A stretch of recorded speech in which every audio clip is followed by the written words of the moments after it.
Muy buenos días de día viernes, son las 10 de la mañana con 1 minuto y les damos la bienvenida a esta nueva edición de Semáforo acá en Radio Universidad de Chile, cuando en la región metropolitana ya hay unos importantes 23,4 grados y si usted camina 10 minutos va a estar transpirando muchísimo. 34 es la esperada para hoy día y eso es un paseo comparado con los 36 que están anunciados para el sábado 11, 33 sería el domingo 12, así que las temperaturas van a ser estas fin de semana. En el centro del país, la máxima pronosticada para Rancagua es de 33, 34 para Talca, 34 para Chillán. Así están las cosas en el centro. Para el norte y el sur empiezan a bajar un poco las temperaturas, así que les mandamos mucho frescor de viernes a toda la gente que nos escucha en el 102.5 en el centro del país y también a todos quienes nos escuchan en cualquier lugar del mundo en radio.uchile.cl. En esta revisión que estamos haciendo desde el semáforo, buscando conversar con distintos actores del mundo de la cultura y revisar cuáles son los planes del 2025. Vamos a estar conversando hoy día con Ismael Negrete, jefe de Programación, Educación y Participación de la Fundación Corpartes, que también tiene una interesante cartelera para este año. Y antes vamos a estar conversando con el investigador y docente José del Valle, autor de este libro, Lo político del lenguaje, travesía por el español y sus malestares, y que fue publicado por Verba Volant, quienes hace meses me hicieron llegar este libro. Debo decir que estaba esperando ahí y quisimos que José estuviese acá en Chile para poder hacer la entrevista en persona. Y lo tenemos acá en el estudio, José. Hola, buenos días, Antonella. ¿Cómo estás? Estoy de lo más bien y muy agradecido de que me hayas invitado a conversar un poquito del libro. Bueno, le pedí a José que partiéramos de inmediato. Ustedes saben que normalmente a esta hora hay una canción, pero tengo tantas preguntas respecto a este libro que tiene un recorrido muy interesante en tu trabajo como académico en Estados Unidos para, se supone, hispanoparlante, lo que tú partes iniciando el libro con algunas anécdotas respecto a eso, como hijos de migrantes en Estados Unidos no hablan castellano o español, o como te dice un dominicano, lo que sea que ustedes los españoles hablen. Exacto. ¿Cierto? Y también a mí me interesó mucho toda la conexión entre política y lenguaje. Y quizás entre poder y lenguaje. Y uno de los temas claves del libro tiene que ver con que el lenguaje y el uso del lenguaje no es inocuo. Siempre está decidido desde un lugar de poder. Desarrollemos eso para partir. Vale, bueno, yo lo que creo que es importante tener en cuenta cuando reflexionamos sobre la relación entre el lenguaje y el poder es que el lenguaje, por su propia naturaleza, es un fenómeno social. Y en la medida en que es un fenómeno social, es un fenómeno normativo, es un fenómeno que está constantemente sometido a la evaluación social, a la evaluación de nuestros interlocutores. Es decir, yo ahora mismo estoy hablando para una audiencia que imagino mayormente chilena, si no exclusivamente chilena. Y me pregunto, mi voz, ¿qué imágenes suscita mi voz? El hecho de que aparezca la Z. Por ejemplo, los patrones de entonación, ¿acaso el léxico que yo utilizo? ¿Verdad? Que puede aparecer, un español, un académico pedante, ¿quién sabe? Las imágenes que suscita mi voz. Y mi voz no es natural, mi voz es producto de los espacios en los cuales yo nací, de los espacios que he tenido, o bien el privilegio, o bien la suerte, o bien la desgracia de habitar a lo largo de mi vida. Entonces, en la medida en que la manera en que hablamos, la manera en que escribimos, quienes escribimos, es producto de una trayectoria vital que está necesariamente inscrita en dinámicas sociales que tienen que ver con la asociación entre formas de hablar y categorías sociales. Ahora, ahí aparecen dos cosas cuando hablamos de categorías sociales. Una, que en el caso de España, ¿cierto? Me acusan tres cosas. Yo siempre digo, hablamos castellano, que no sé si es exactamente lo correcto, porque hablamos el español de Castilla, porque en España todavía se hablan otras lenguas, ¿no? Entonces, ahí quizás yo me alineo con los nacionalismos para decir, hablamos castellano. Porque los gallegos, ¿cierto? Los vascos dirían otra cosa. Por un lado, entonces hay una cosa que tiene que ver con el regionalismo, otra cosa que tiene que ver con el acento nacional, que, bueno, tú tienes una profunda vinculación con Chile. Chile tiene un acento nacional bastante particular. Sí. Y luego, también es un fenómeno muy chileno, pero que yo siento que cruza Latinoamérica, y España me imagino que también, aunque eso para mí es más difícil de reconocer, está el fenómeno de la lengua de clase. Y de cómo, como tú dices, la gente escucha miseta, inmediatamente se arma un prejuicio. La gente escucha una manera de hablar y dice, bueno, inmediatamente identifica una clase social y por lo tanto una serie de características que se asocian a ese uso del lenguaje. Y eso también es un ejercicio de poder, ¿no? Absolutamente. Lo importante, digamos, desde mi punto de vista como investigador del lenguaje, es tratar de entender cuáles son los mecanismos por medio de los cuales se asocian ciertas maneras de hablar o de escribir con ciertas categorías, con ciertas identidades regionales o nacionales, con ciertas identidades políticas. Como por ejemplo, esa persona habla así porque es una feminazi. Claro. O ese habla así, es un facho. O identidades de todo tipo, incluyendo étnicas y raciales. Claro. Esto en Estados Unidos está muy, muy, muy estudiado, ¿verdad? El efecto social, en términos de posibilidades de ascenso social, que puede tener el ser negro y el ser identificado por teléfono como una persona negra. Claro. Claro, fíjate, por ejemplo, en el caso mío. Yo aquí en Latinoamérica hablo y mi forma de hablar inmediatamente gatilla la identidad español. Claro. Ahora, ¿qué pasa en España? Cuando yo hablo, mi forma de hablar inmediatamente gatilla la identidad gallego, porque yo tengo un fuerte acento gallego, ¿no? Entonces, claro, está esa dimensión del lenguaje, que es la que vincula formas de hablar o escribir, insisto, e identidades sociales. Y lo que a mí me gusta como lingüista es tratar de entender, bueno, cómo se genera eso, porque eso no está en la naturaleza, claro. ¿Cierto? Es decir, no es que las clases bajas hablen de una determinada manera porque son bajas, no, es que se decidió, se formó un vínculo entre esa manera de hablar y clases sociales, ciertas clases sociales. Y eso es lo que va a hacer que, por ejemplo, si alguien dice aiga, digamos, esta persona no puede ingresar a este espacio porque no sabe hablar. Y ese no saber hablar es en realidad un indicio de pertenece a un espacio social al cual no le corresponde ocupar este lugar, ¿no? Entonces, el lenguaje como un mecanismo de exclusión. Y si bien en muchos ámbitos de la sociedad hoy día está condenado a decir no te queremos porque eres negro, o no te queremos porque eres indio, o no te queremos porque eres mujer, eso ya está mal visto, pero no está tan mal visto decir, usted dice aiga, qué ignorante. Claro. Ahora, es interesante porque dice, esta persona no sabe hablar y la verdad es que uno podría decir, habla de otra manera. Tiene otro uso del habla, ¿no? Entonces ahí volvemos al tema, como tú dices, de la exclusión y del poder, pero también una cosa que tú te acercas en el libro, le dedicas un largo capítulo a la RAE, que a mí me pareció muy interesante porque además es como mucho chisme. Es mucho así como, yo no sé.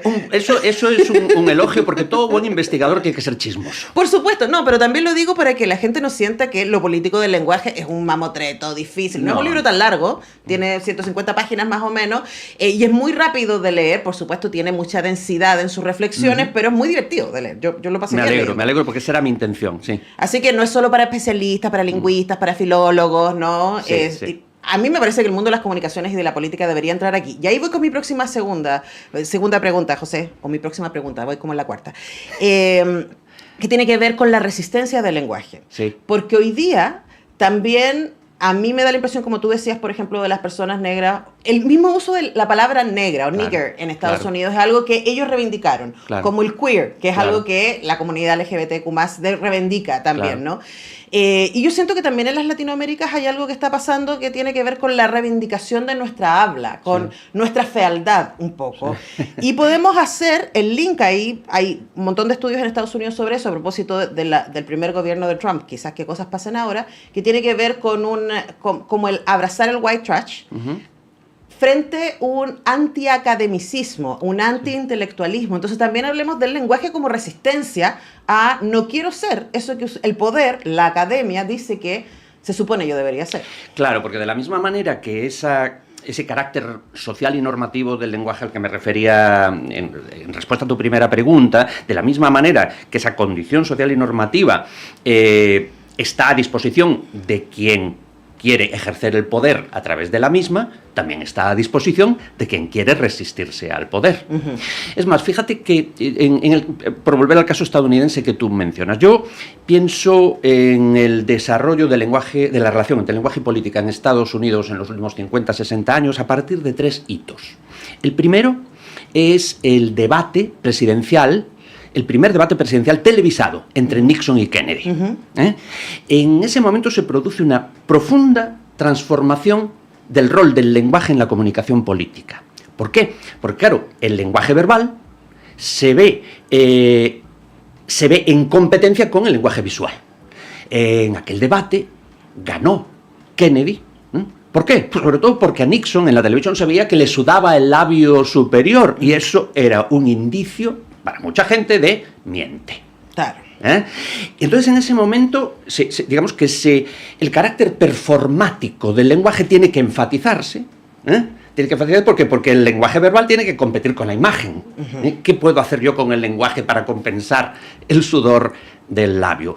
El segundo momento es la campaña electoral de Ronald Reagan, cuando derrota al recientemente fallecido Jimmy Carter.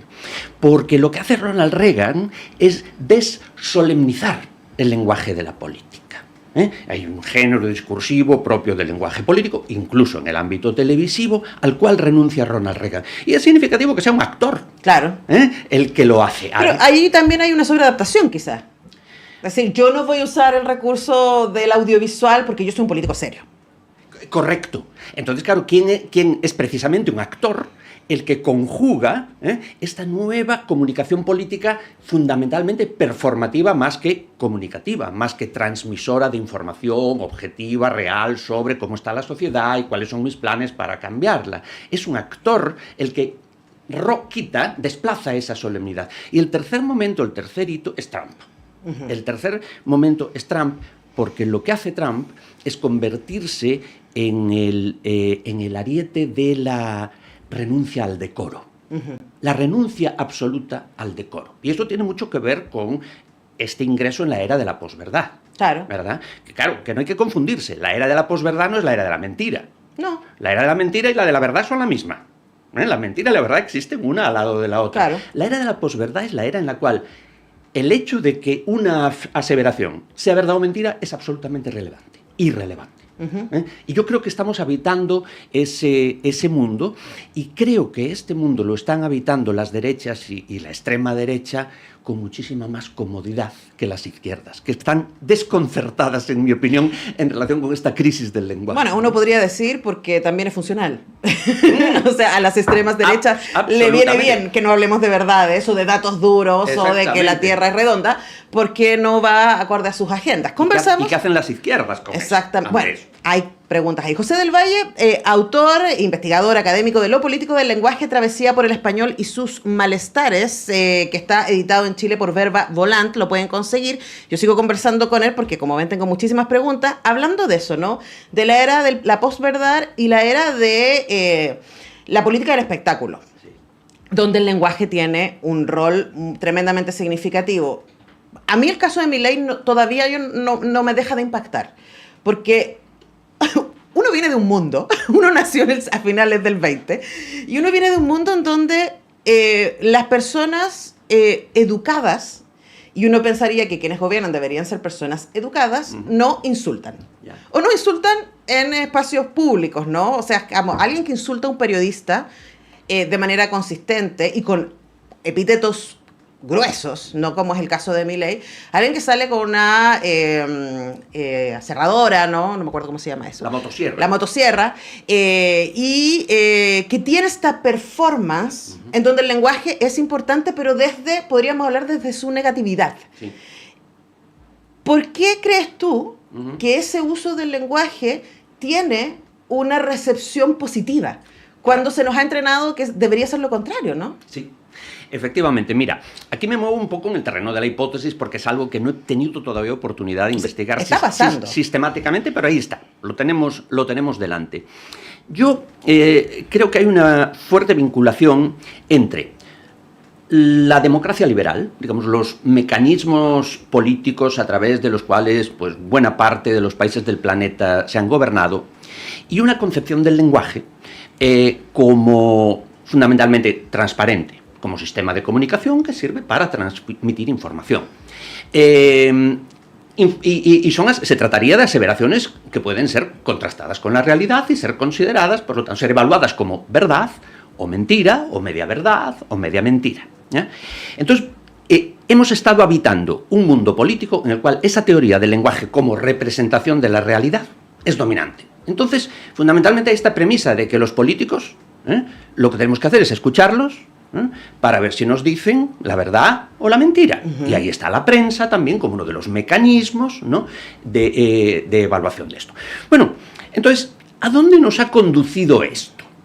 ¿A dónde ha llevado a nuestras sociedades? Chile, España, Estados Unidos, que son, digamos, los 3 países del mundo con los que más familiarizado estoy. Bueno, nos ha conducido a sociedades profundamente desiguales. Nos ha conducido a que se hayan generado bolsas de población gigantescas privadas de los derechos más básicos, ¿no? Entonces, claro, es comprensible que amplios sectores de la población miren con escepticismo, si no con absoluto rechazo, ese sistema político que desde hace décadas nos ha regido y la teoría del lenguaje, ¿no? El lenguaje como forma de representación de la realidad. Es comprensible desde mi punto de vista que se produzca tal rechazo. ¿Y cuál es el éxito de la extrema derecha? Que entienden perfectamente eso y renuncian a la teoría del lenguaje, renuncian al lenguaje como representación. Y entonces aquí viene la cuestión del decoro, a la que me refería antes. Porque parte del lenguaje es que, bueno, hay una serie de géneros discursivos, hay unas formas de expresarse que son propias de un uso racional del lenguaje, ¿no? ¿Y qué hace la extrema derecha? Renuncia a eso. Y estos amplios sectores de la población, naturalmente, o no naturalmente, pero comprensiblemente escépticos, ¿no?, ante el lenguaje racional de los políticos, se sienten atraídos por esta invocación de usos del lenguaje más performativo, más agresivo. Y luego yo creo que hay otro tema que es muy importante tener en cuenta al entender el devenir de la política en los últimos años y el éxito de la extrema derecha, y es el terror del hombre blanco. Es decir, el feminismo, ¿no?, es uno de los movimientos más exitosos y más interesantes desde un punto de vista político, pero también la lucha contra la discriminación racial. Y los hombres blancos estamos aterrados ante la pérdida de nuestros privilegios. Y no solo los hombres blancos, es decir, hay también muchas mujeres, muchas que se sienten incómodos e incómodas ante esta transformación de un sistema de valores profundamente arraigado. Y entonces, ¿qué está haciendo la extrema derecha? Yo creo que está, en parte, no es el único factor explicativo, pero está apelando a ese miedo ante el colapso de un sistema de valores que nos confería un montón de privilegios a señores de piel blanca. Claro, ahora, lo que uno se pregunta, ¿no? Y te escucho, José, y me acuerdo que en las últimas elecciones que tuvimos en Chile, ahí donde está sentado estuvo Cristian Leporati, que es un destacado académico, especialmente en el mundo de la publicidad política. Y él hablábamos respecto a esto mismo y el uso de las tecnologías y de cómo, por ejemplo, TikTok ha sido un escenario muy importante para las extremas derechas, también porque mensajes cortos, performativos, atractivos, con mucho titular y poco contenido, ¿no? Claro. Y él decía, esto es lo que recuerdo, pueden revisar la entrevista, está ahí en nuestro canal de YouTube, que a las izquierdas les da un poco de pudor el uso de aquello, ¿no? Y el tema es que uno dice, ok, está bien, puedo entender por qué nos da pudor, porque además es muy feo, pero luego, ¿cómo estamos cediendo terreno en ese sentido los progresismos, ¿no? Entonces, si entendemos que el uso del lenguaje, volviendo al inicio, no es inocuo, claro, es un ejercicio de poder, y que las reglas con las que funcionamos hasta hace 20 años, hoy día caducaron, claro, ¿cómo hacemos para no perder todo lo avanzado, especialmente en lo que tiene que ver con derechos humanos? Claro, me encanta esta pregunta, Antonella. Fíjate que, y de nuevo, aquí en el terreno de la hipótesis, más allá porque tú eres el hombre que escribiste lo político del lenguaje, así que puedes responder por lo menos una hipótesis. Vamos a ver, y voy a ser un poquito radical en mi respuesta. Yo creo que las izquierdas actualmente adolecen de un profundo clasismo. De un constante juicio ético y estético de las prácticas culturales populares. Fíjate que tú caracterizaste de fea la estética de TikTok. Sí. Yo también lo haría. Lo intenté, tengo un canal, lo intenté, no me resultó. Es como, sí, no es puedo, que exactamente. no puedo. ¿Y por qué? Yo creo que ahí se está produciendo un cisma que tiene que ver con el concepto de clase social, pero matizado por otra categoría que es la de educación formal. Uh-huh. Entonces las izquierdas nos estamos convirtiendo en una especie de clanes de personas cultas, uh-huh, que constantemente, querámoslo o no, de manera incluso inconsciente, está emitiendo un juicio de valor negativo sobre prácticas que para... populares, digamos. Como reggaetón. Por ejemplo. Entonces yo creo que ahí... Pero que es muy feo. Exactamente. ¿Y cómo superamos ese... Es muy feo, es horroroso, es obsceno, es grosero? Porque de hecho a mí me acuerdo, me dijo la Marisol García, una gran investigadora en música, me dijo, eso hay que estudiarlo. Y es como, sí, yo estoy de acuerdo, eso hay que estudiarlo, pero todavía no me hago el ánimo de entrar ahí porque... Claro. Bueno, yo me quedé escuchando Pink Floyd, como, ¿qué hago con eso? Tal cual. Mira, te puedo contar, creo que esto lo cuento en el libro, no me acuerdo si lo conté, pero bueno, unos coqueteos míos en mi juventud, adolescencia, juventud gallega, se produjo en el entorno de las Xuventudes Comunistas de Galicia en Santiago de Compostela, uh-huh, que es de donde yo soy originalmente, ¿no? Y no duré, porque, en fin, digamos que en general éramos un grupito de 12 uh-huh, pelotudos, ¿no?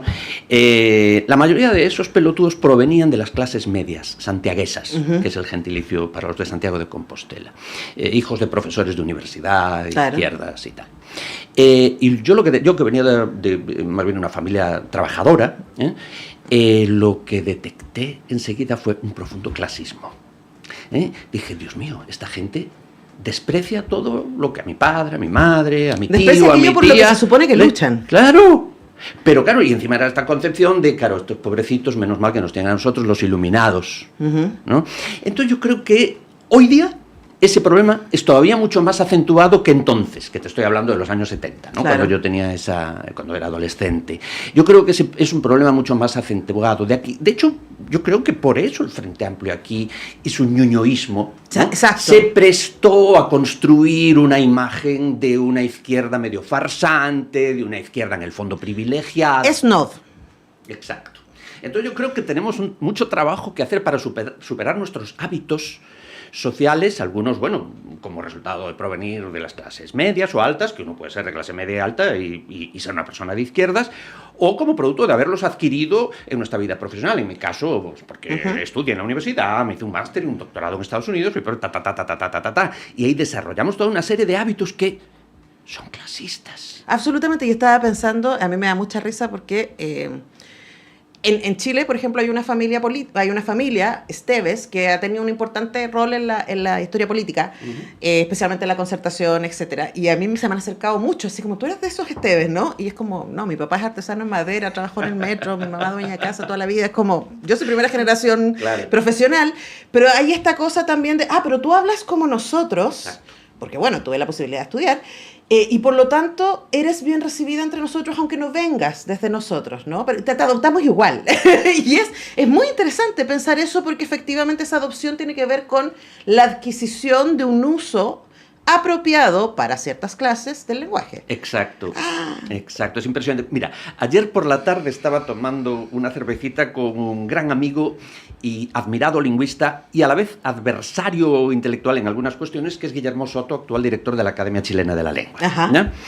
Y estábamos tomando esta cervecita. Qué gracioso, porque tú aquí le das duro. Le doy duro a academias. Bueno, y sabes que quien me presentó este libro en la Casa Central de la Chile fue Guillermo. Dije, precisamente quiero que me lo presente. Bonita autocrítica igual.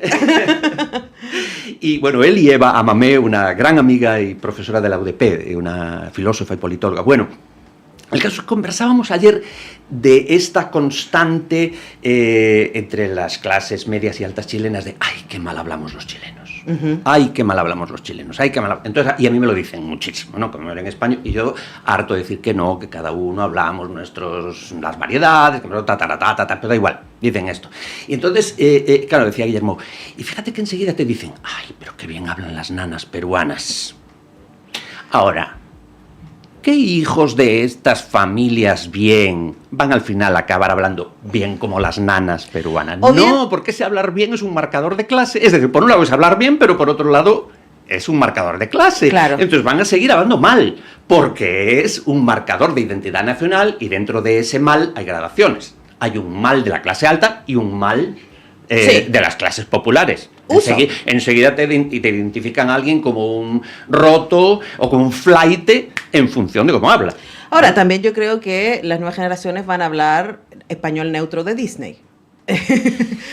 Probablemente, estoy pensando en la generación anterior habló Nickelodeon, ¿no? Desde luego van a estar sometidos y sometidas a formas de lenguaje a las cuales nosotras no hemos estado sometidos. Bueno, como ven, da para una larga conversación, es un libro entretenido, y yo quiero hacer énfasis en eso porque la gente dice, lo político en el lenguaje, travesía por el español y sus malestares, suena a una cosa académica, ladrillesca, no es el caso, hay mucha densidad así de pensamiento, pero de verdad es un libro muy entretenido. ¿Cómo se dieron cuenta que es José del Valle su autor? Gracias, José, por venir. Muchísimas gracias, Antonella, un placer y un honor estar aquí contigo. Bueno, nos encontraremos nuevamente, no tengo duda, nosotros tenemos que ir a la pausa. Ya regresamos.